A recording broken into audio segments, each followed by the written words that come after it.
Parece até mentira, mas infelizmente não é. Será que esse tipo de coisa aconteceria no Capistrão?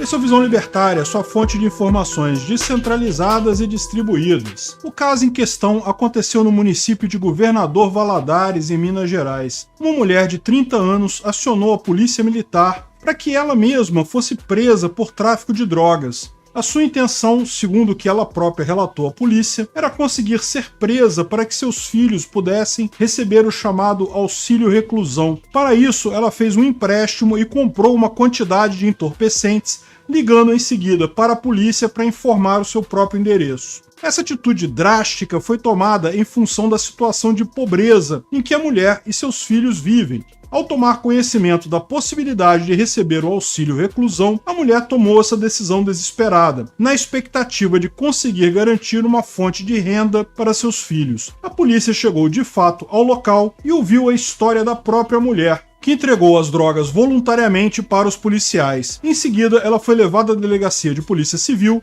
para prestar depoimento, sendo liberada em seguida por não ter se confirmado o flagrante. É realmente triste imaginar o desespero de uma mãe que precisa recorrer a esse tipo de artifício para conseguir sustentar seus filhos. Mas será que havia mesmo a possibilidade que essa mulher pobre conseguisse receber o auxílio reclusão para si própria e para seus filhos? Pelas informações que foram veiculadas pela mídia, não é possível afirmar sequer que ela tenha as condições exigidas pela Previdência Social para usufruir de tal benefício, a saber, comprovar ser de baixa renda e ter contribuído para o INSS nos últimos 24 meses. O auxílio reclusão é um benefício pago aos dependentes de um segurado do INSS que seja de baixa renda, ou seja, renda familiar somada inferior a R$ 1.755 e que esteja cumprindo prisão em regime fechado. Por dependentes, entenda-se cônjuges, companheiros, filhos menores de 21 anos,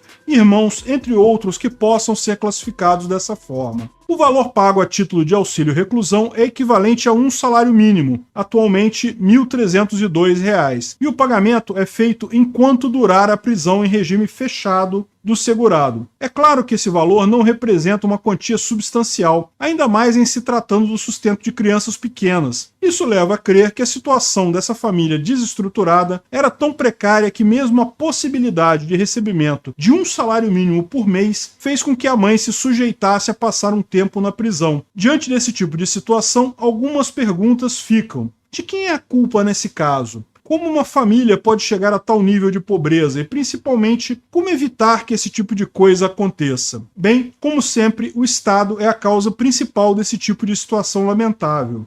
Em primeiro lugar, ele é o responsável por lançar milhões de indivíduos na miséria por meio de uma série de mecanismos inerentes ao seu próprio funcionamento. Os sucessivos planos econômicos fracassados, lançados por diversos governos ao longo da história brasileira, por exemplo, representaram grandes decréscimos na riqueza da população. O caso mais recente foi o segundo governo Dilma, responsável por um empobrecimento da população brasileira em 30% no espaço de apenas um ano. Além disso, os impostos que servem para financiar o funcionamento da máquina estatal tornam mais caro tudo o que está disponível na economia, e os itens que mais impactam no orçamento das famílias pobres não estão fora dessa lista. Energia elétrica, comida, remédios, roupas, todos esses itens se tornaram mais caros por causa dos impostos. O Estado também dificulta a empregabilidade dos indivíduos menos instruídos e capacitados, que são tipicamente os mais pobres, por meio de leis trabalhistas rigorosas e também através do estabelecimento de salários mínimos. Esse tipo de medida, como bem sabemos, tem como principal consequência a exclusão das pessoas mais vulneráveis do mercado de trabalho. E de forma ainda mais cruel, o Estado escraviza a mente da população pobre por meio do seu assistencialismo. Ao dificultar ao máximo o progresso material de pessoas mais vulneráveis, o Estado acaba se transformando na única possibilidade de subsistência que resta a esses indivíduos. Assim, os diversos auxílios estatais, Bolsa Família, Auxílio Brasil, Vale Gás, Cestas Básicas e o próprio Auxílio Reclusão acabam se tornando a única alternativa disponível a pessoas que, de outra sorte,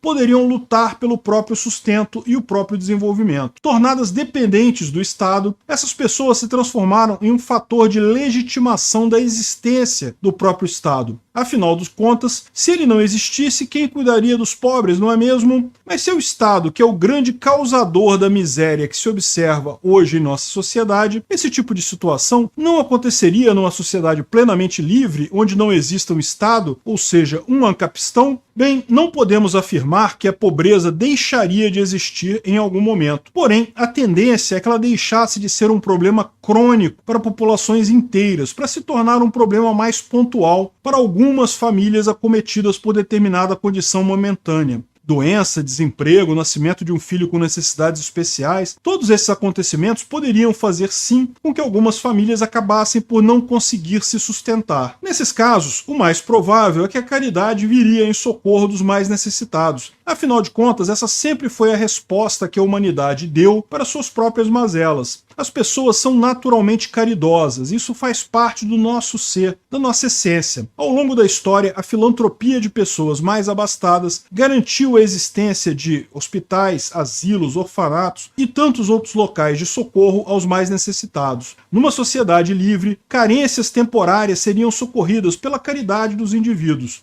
Contudo, carências permanentes nascidas de um arranjo econômico que pune os mais pobres e mantidas pela escravidão mental do assistencialismo só existem por causa da existência do próprio Estado. Certamente não veremos casos como o dessa mãe desesperada numa sociedade livre. Em primeiro lugar, ela provavelmente sequer viveria num ciclo de penúria tão grande, porque não existiria um Estado para impedir o seu desenvolvimento pessoal. Logo, ela não precisaria agir de uma maneira tão extrema. Além disso, numa sociedade livre, não existiria mesmo algo como auxílio-reclusão, como existe atualmente. É certo que as pessoas poderiam fazer seguros de forma privada para garantir uma renda mensal para seus dependentes em caso de algum imprevisto. Porém, é difícil afirmar até que existiria num ancapistão prisões como a que existem hoje em todo o mundo. Prisões tipicamente apenas pioram o caráter dos prisioneiros, fazendo com que eles saiam do cárcere totalmente profissionalizados na arte do crime. Além disso, encarcerar um criminoso não traz qualquer tipo de benefício para a vítima, além de, é claro, algum tipo de satisfação pessoal de vingança. Ou seja, cadeias são estruturas caras, bancadas inclusive pelas próprias vítimas dos criminosos por meio de impostos, que não melhoram a questão da segurança pública e que não representam nenhum tipo de restituição real às vítimas. É muito mais provável que a maior parte dos crimes acabem sendo punidos com pagamento de indenizações e restituições materiais, algo que melhora de fato a vida da vítima e pune o criminoso, sem contudo os pontos negativos das prisões estatais. Além do mais, grande parte dos indivíduos que hoje cumprem pena não são criminosos reais, ou são inocentes que ainda aguardam julgamento, dada a morosidade da justiça estatal, ou foram presos por praticarem crimes inexistentes, como contrabando de mercadorias e sonegação de impostos. Curiosamente, numa sociedade livre da ação estatal, não existiria nem mesmo o crime de tráfico de drogas, crime pelo qual aquela mãe quis ser condenada, uma vez que essa é uma prática que, por si só, não representa agressão a indivíduos, sendo, portanto, mais um dos tantos crimes sem vítima estabelecidos pela lei estatal. A venda de entorpecentes, como qualquer outro tipo de comércio pacífico, poderia ser realizada sem qualquer tipo de coerção. Aliás, como aconteceu durante muito tempo em diversos países. Ninguém quer ver crianças pequenas passando fome, expostas a situações de vulnerabilidade. Como seres humanos, esse tipo de caso comove e nos leva a refletir a respeito de como podemos ajudar o próximo. Contudo, se situações como essa se perpetuam, mesmo com a nossa sociedade se tornando cada vez mais rica, isso se deve principalmente à desastrosa ação do Estado. São os pesados impostos cobrados pela máfia estatal que fazem com que produtos básicos como comida, medicamentos, sejam caros, impactando justamente os mais pobres. Com a sua estúpida guerra às drogas e com as burocráticas regras